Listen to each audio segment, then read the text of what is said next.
আয়াতুল কুরসির অজানা রহস্য। শয়তান কেন মানুষকে আয়াতুল কুরসি শেখালো? আসসালামু আলাইকুম ওয়া রাহমাতুল্লাহ। প্রিয় দর্শক, আয়াতুল কুরসি নামক পবিত্র কোরআন শরীফের আয়াতটি মূলত একটি রক্ষা কবচ হিসেবে ব্যবহৃত হয় এবং তা সেভাবে কাজও করে। পৃথিবীতে প্রতিদিন কোটি কোটি মানুষ বিভিন্ন ক্ষেত্রে আত্মরক্ষা, সম্পদ ও মর্যাদা রক্ষার জন্য এই আয়াতটির উপর আমল করে থাকেন। সংশ্লিষ্ট ক্ষেত্রে আয়াতটি সত্যিকার অর্থেই ফল দেয় এবং তার সঙ্গত কারণও রয়েছে। কিন্তু কথা হলো, যে শয়তান মানুষের প্রকাশ্য শত্রু, সে কেন মানুষকে এমন একটি অব্যর্থ দোয়া শেখালো? তাহলে কি এর কোনো অজানা রহস্য আছে? চলুন তাহলে এ বিষয়ে বিস্তারিত জানা যাক। প্রিয় দর্শক, আয়াতুল কুরসি আল কোরআনের সবচেয়ে মর্যাদাপূর্ণ আয়াত হিসেবে পরিচিত। এটি সূরা বাকারার 255 নম্বর আয়াত হিসাবে মদিনায় নাজিল হয়েছিল। মূলত এই আয়াতটি আল্লাহর একত্ব, জ্ঞান, শক্তি এবং সার্বভৌমত্বের অনন্য ঘোষণা। কেননা আল্লাহর গুণাবলী নিয়ে এত বিস্তৃত ও গভীর বর্ণনা আর কোনো একক আয়াতে পাওয়া যায় না। আর এজন্যই রাসূল সাল্লাল্লাহু আলাইহি সাল্লাম একে কোরআনের সর্বশ্রেষ্ঠ আয়াত বলেছেন। একবার রাসূল সাল্লাল্লাহু আলাইহি সাল্লাম উবাই ইবনে কাব রাদিয়াল্লাহু তাআলা আনহুকে জিজ্ঞাসা করেছিলেন, আল্লাহর কিতাবের সবচেয়ে বড় আয়াত কোনটি? তিনি বললেন, আয়াতুল কুরসি। রাসূল সাল্লাল্লাহু আলাইহি সাল্লাম বললেন, ও উবাই, জ্ঞানের অভিনন্দন তোমাকে। এই বড় মানে দৈর্ঘ্য বড় তা নয়, বরং মর্যাদায় বড় বোঝাবার অর্থে বলা হয়েছে। কারণ কোরআনের সবচেয়ে দীর্ঘ আয়াত সূরা বাকারা 282 নম্বর আয়াত। ইমাম কুরতুবী রহমতুল্লাহি আলাইহি বলেন, আয়াতুল কুরসি আল্লাহর মহিমার এমন সার্বিক বর্ণনা যা আল্লাহর একত্ববাদ প্রতিষ্ঠায় সর্বশ্রেষ্ঠ দলিল। এখানে আল্লাহর জীবন, জ্ঞান ও কুদরতের পূর্ণতা বর্ণিত হয়েছে। মূল তাৎপর্য, আল্লাহ ছাড়া আর কোনো ইলাহ নেই। তিনি চিরঞ্জীব ও সর্বশক্তিমান। তার উপর তন্দ্রা বা ঘুম আসে না। আসমান ও জমিনের সবকিছু তার মালিকানায়। কারো সুপারিশ আল্লাহর অনুমতি ছাড়া গ্রহণযোগ্য নয়। তার জ্ঞান সবকিছুকে পরিবেষ্টন করে। তার কুরসি আসমান জমিনকে ঘিরে আছে। সবকিছু সংরক্ষণ করা তার জন্য সহজ। তিনি মহান ও সর্বোচ্চ। শয়তানের আয়াতুল কুরসি শেখানো। একবার রমজান মাসে আবু হুরায়রা রাদিয়াল্লাহু তাআলা আনহুকে যাকাত ফিতর খাদ্য ভাণ্ডার দেখাশোনার দায়িত্ব দেয়া হলো। তখন গভীর রাত, সবকিছু ঠিকঠাক চলছিল।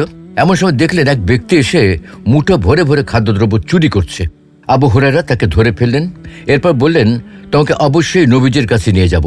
সে বলল, আমি আসলে অনেক গরিব মানুষ। আমাকে পরিবারের সবাইকে দেখভাল করার দায়িত্ব পালন করতে হয়। আমার অনেক প্রয়োজন। তার কথা শুনে আবু হুরায়রার মায়া হলো। তিনি তাকে ছেড়ে দিলেন।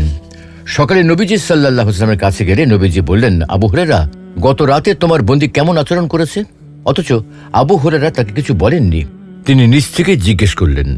আবু হুরায়রা রাদিয়াল্লাহু তাআলা আনহু বললেন, হে আল্লাহর রাসূল, সে তার অভাব ও পরিবার পরিজনের অসহায়ত্বের কথা জানালো। এ কারণে তার প্রতি দয়া হয়, আমি তাকে ছেড়ে দিলাম। নবীজি বললেন, সতর্ক থেকো, সে আবার আসবে। আবু হুরায়রা রাদিয়াল্লাহু তাআলা আনহু নিশ্চিত হলেন যে সে অবশ্যই আবার আসবে। কাজেই তিনি অপেক্ষা করতে থাকলেন। সে আবারও এসে খাদ্যবস্তু নিতে লাগলো। আবু হুরায়রা তাকে হাতে নাতে ধরলেন। সে গত রাতের মতো আবার নিজের গরিবী ও অসহায়ত্বের কথা বলল। তিনি তাকে ছেড়ে দিলেন। সকালবেলা আবার নবীজি জিজ্ঞাসা করলেন। আবু হুরায়রা সব খুলে বললেন। নবীজি সাল্লাল্লাহু আলাইহি ওয়াসাল্লাম বললেন, সতর্ক থেকো, সে আবারও আসবে। আবু হুরায়রা রাদিয়াল্লাহু তাআলা আনহু মনে মনে ঠিক করলেন, এবার তাকে ধরবেনি। তৃতীয়বারের মতো অপেক্ষায় রইলেন। যথারীতি সে এসে আবারও খাদ্যদ্রব্য চুরি করতে লাগলো। আবু হুরায়রা তাকে ধরে ফেললেন। এই নিয়ে 3 বার হলো।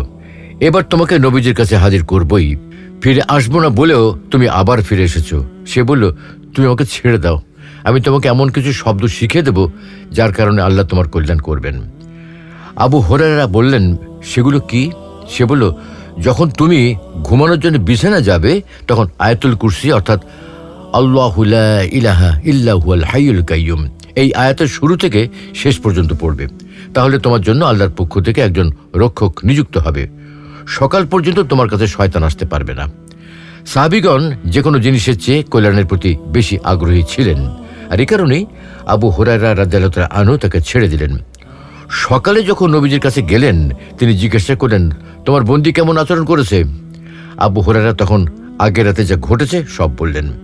এই কথা শুনে নবীজি সাল্লাল্লাহু আলাইহি ওয়াসাল্লাম বললেন, শোনো, সে নিজে ভয়ানক মিথ্যাবাদী, তবে তোমাকে সত্য কথা বলেছে। আবু হুরায়রা, তুমি কি জানো 3 রাত ধরে তুমি কার সঙ্গে কথা বলছিলে? আবু হুরায়রা বললেন, না তো। নবীজি বললেন, সে ছিল শয়তান। আয়াতুল কুরসির রহস্য। প্রিয় দর্শক, আয়াতুল কুরসি মূলত একটি রক্ষা কবচ। তবে বিস্ময়ের সঙ্গে লক্ষ্য করবেন, আমরা যে দৃষ্টিকোণ থেকে আয়াতটিকে একটি রক্ষা কবচ হিসেবে ধরে নিয়ে থাকি তা মূলত তার চেয়েও বৃহত্তর। বরং আমরা অত্যন্ত জোর দিয়ে বলতে চাই যে তারও চেয়ে বৃহত্তর একটি প্রেক্ষাপটে তা রক্ষা কবচ হিসেবে অধিষ্ঠিত। এটা বোঝার জন্য আমাদেরকে আয়াতুল কুরসি সম্পর্কে প্রচলিত ব্যাখ্যার চেয়ে আরও গভীর ব্যাখ্যার প্রতি মনোনিবেশ করতে হবে। অনেক সময় আমরা বাস্তবতার যে অংশকে সচরাচর সংশ্লিষ্ট ঘটনার প্রেক্ষাপট হিসেবে ধরে নিই তা তথ্য প্রদানের ক্ষেত্রে পর্যাপ্ত নাও হতে পারে। অর্থাৎ এমনও হতে পারে যে সংশ্লিষ্ট প্রেক্ষাপটকে আরও বহুদূর সম্প্রসারিত করার পরেই মূল প্রেক্ষাপটটি আবিষ্কৃত হবে। একটি সহজ উদাহরণ দেওয়া যাক। কল্পনা করুন আপনার সামনে একটা পর্দা রয়েছে, বিশাল একটা পর্দা আকাশ জুড়ে, ফলে আপনি আকাশ দেখতে পাচ্ছেন না। এখন কল্পনা করুন পর্দাটিতে ছোট একটা ছিদ্র করা হলো। আপনি সেই ছিদ্রের মধ্যে দিয়ে আকাশের দিকে তাকিয়ে রইলেন। সেই ছিদ্র দিয়ে লক্ষ্যবস্তু যতটুকু দেখা যায় আপনি ততটুকুই দেখলেন। এবার আরও কল্পনা করুন ছিদ্রটিকে আরও বড় করা হলো। সেই বৃহত্তর ছিদ্রের মধ্যে দিয়ে আপনি লক্ষ্যবস্তুর দিকে তাকালেন এবং বেশ কিছু পারিপার্শ্বিকতার মধ্যে আপনি তাকে দেখতে পেলেন। কারণ ছিদ্রটি বড় হওয়ার কারণে আপনি এখন লক্ষ্যবস্তুর আশেপাশের অনেক কিছু দেখতে পাচ্ছেন যা আগে দেখা যাচ্ছিল না। এভাবে আরও কল্পনা করুন আপনি ছিদ্রটিকে ইচ্ছা মতো এবং প্রয়োজন মতো আরও বড় করলেন এবং তার মধ্যে দিয়ে আপনার লক্ষ্যবস্তুটির দিকে তাকালেন। লক্ষ্যবস্তুতে আগাগোড়া কোনো পরিবর্তন হয়নি, কিন্তু লক্ষ্যবস্তুটি বাস্তবতার যে প্রেক্ষাপটে রয়েছে তা দেখার ক্ষেত্রে আপনি আপনার দৃষ্টিশক্তিকে সম্প্রসারিত করেছেন। এর অর্থ হলো এই যে সংশ্লিষ্ট বিষয়ে আপনি বৃহত্তর প্রেক্ষাপটের মধ্যে ফেলে লক্ষ্যবস্তু থেকে দেখতে পাচ্ছেন। আমরা এর আগে আয়াতুল কুরসির তথ্যগুলি বিশ্লেষণ করতে গিয়ে অনেক কথা বলে ফেলেছি বটে, তবে আয়াতটিকে তার মূল প্রেক্ষাপটে ফেলে বিবেচনা করিনি। এখন আমরা সেই কাজটি করতে চাই। তাহলে তার আগে আয়াতুল কুরসির বাক্যগুলোর দিকে আরেকটিবার চোখ বুলিয়ে নেওয়া যাক। আয়াতটির বিভিন্ন তথ্যের মাধ্যমে আল্লাহ মূলত তাঁরই ক্ষমতা ও শ্রেষ্ঠত্বের বিভিন্ন মাত্রা সংক্ষেপে তুলে ধরেছেন। সবচেয়ে বড় কথা হলো আয়াতটির কথাগুলি যে আল্লাহ নিজের সম্পর্কে, এই কথাটি মনে রেখে বাক্যগুলিকে পড়তে গেলে দেখা যাবে বাক্যগুলির মধ্যে একটি মসৃণ মিল রয়েছে, কারণ সেগুলির আলোচ্য বিষয় একটাই, স্বয়ং আল্লাহ। আর এই কারণে একটি বাক্যের পর অন্য বাক্যটি পড়ার সময় কখনো মনে হবে না যে দ্বিতীয় বাক্যে যে তথ্য দেয়া হচ্ছে তার সাথে পূর্ববর্তী বাক্যের তথ্যের কোনো সংশ্লিষ্টতা নেই। অন্য কথায় আয়াতটির মূল লক্ষ্য সম্পর্কে একবার জানা হয়ে গেলে তা পড়ার সময় বিভিন্ন তথ্যগুলিকে আর বিচ্ছিন্ন তথ্য বলে মনে হবে না। সুতরাং আসুন আমরা আমাদের রহস্যময় মূল আলোচনায় প্রবেশ করার আগে আয়াতটিতে একবার নজর বুলিয়ে নিই। আল্লাহ, তিনি ছাড়া কোনো ইলাহ নেই। তিনি চিরঞ্জীব এবং চিরস্থায়ী। তাকে স্পর্শ করে না নিদ্রা এবং তন্দ্রা। আকাশে এবং পৃথিবীতে যা কিছু রয়েছে সবই তার মালিকানাধীন। কে আছে যে তার অনুমতি ছাড়া তার কাছে সুপারিশ করবে? মানুষের সামনে ও পেছনে যা কিছু আছে তিনি তা জানেন। তিনি যা ইচ্ছা করেন তাছাড়া তার জ্ঞানের কিছুই তারা আয়ত্ত করতে পারে না। আকাশ ও পৃথিবী ব্যাপী তার আসন, আর তাদের রক্ষণাবেক্ষণে তিনি ক্লান্ত হন না। তিনি অতি উচ্চ মহামহিম। একটা বিষয় অত্যন্ত গুরুত্বের সাথে বিবেচনা করতে হবে। এখানে কোনো বাক্যে আল্লাহর জ্ঞান, কোনো বাক্যে তার চিরঞ্জীব হওয়ার বৈশিষ্ট্য, কোনো বাক্যে তার সদা জাগ্রত চেতনা ইত্যাদি উপস্থাপিত হয়েছে। ফলে বাক্যগুলিকে দেখলে মুহূর্তের মধ্যে বোঝা যায় সেগুলি এক সূত্রে গাঁথা, কারণ সেগুলি শুধু আল্লাহ সম্পর্কিত তথ্য। একটি থেকে অন্যটিকে বিচ্ছিন্ন বলে মনে হয় না।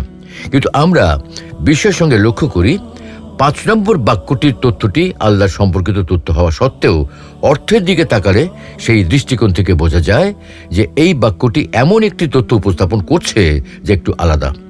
তার ক্ষমতা, জ্ঞান, চিরজাগ্রত চেতনা, একচ্ছত্র আধিপত্য ও মালিকানা, এই সব কিছুর মধ্যে কেউ পরকাল নামক কোনো একটি বাস্তবতার স্তরে তার কাছে কোনো ব্যাপারে সুপারিশ করতে পারবে কি না, সেই জাতীয় তথ্য আপাত দৃষ্টিকোণ থেকে একটু ভিন্ন বলে মনে হচ্ছে।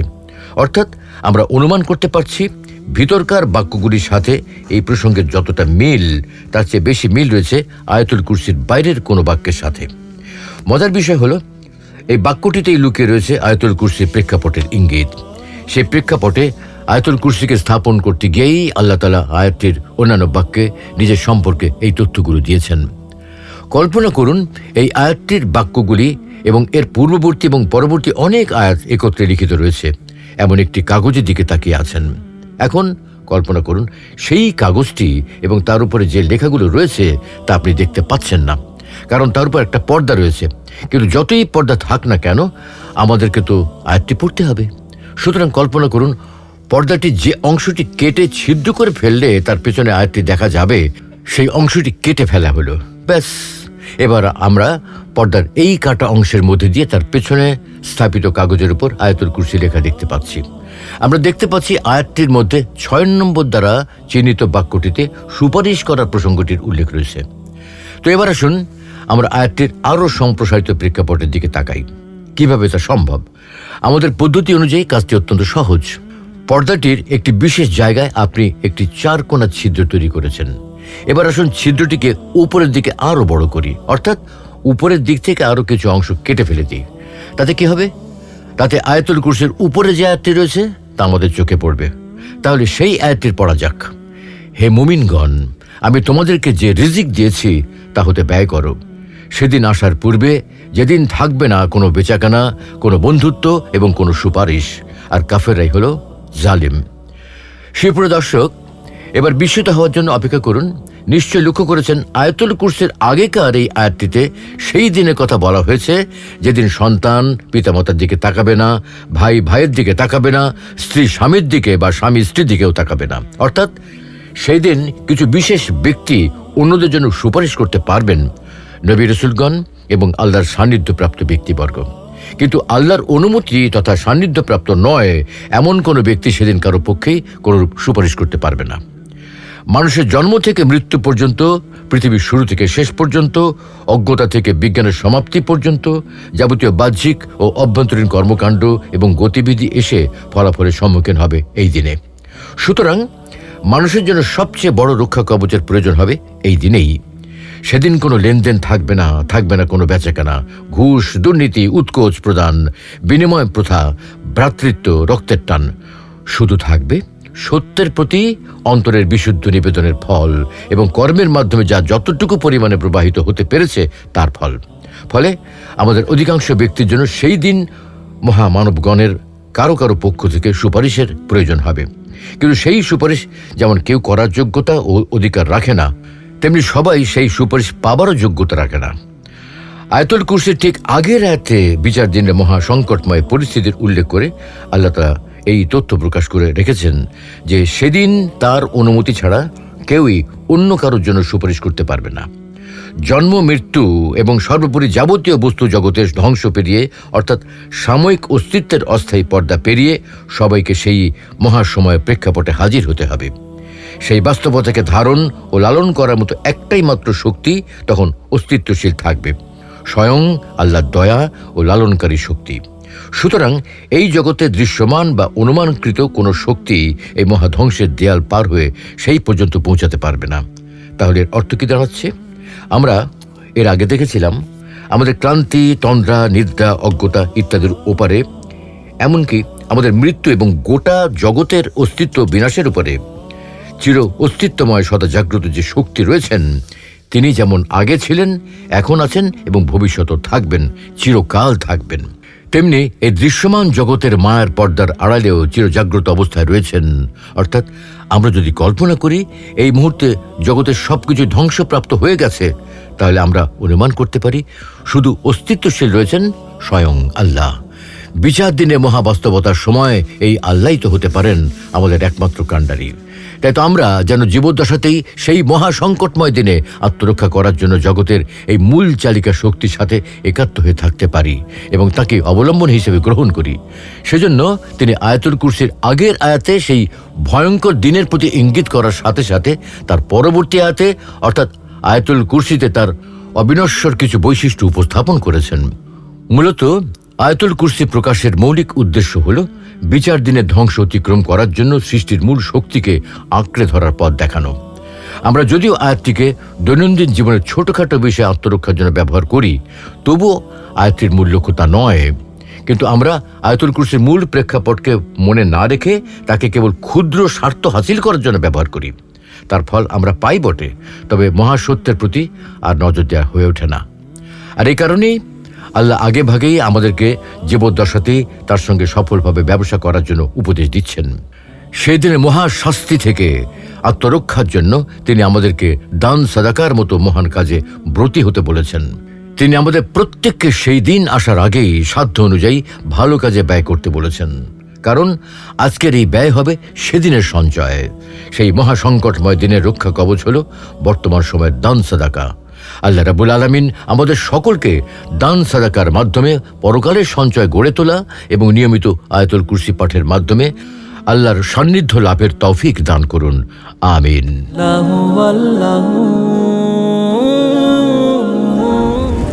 মহাবিশ্ব সৃষ্টির পূর্বে আল্লাহ কি করতেন? কবরের আযাব কি শুধু আত্মার উপরে হবে? ওগো কমলি ওয়ালা নবী সাল্লে দোয়া কি মানুষের ভাগ্য পরিবর্তন করতে পারে?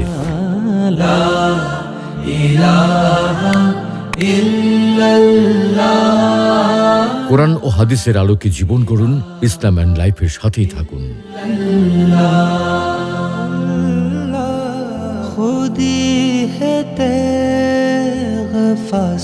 ইসলাম and life, ultimate path of light.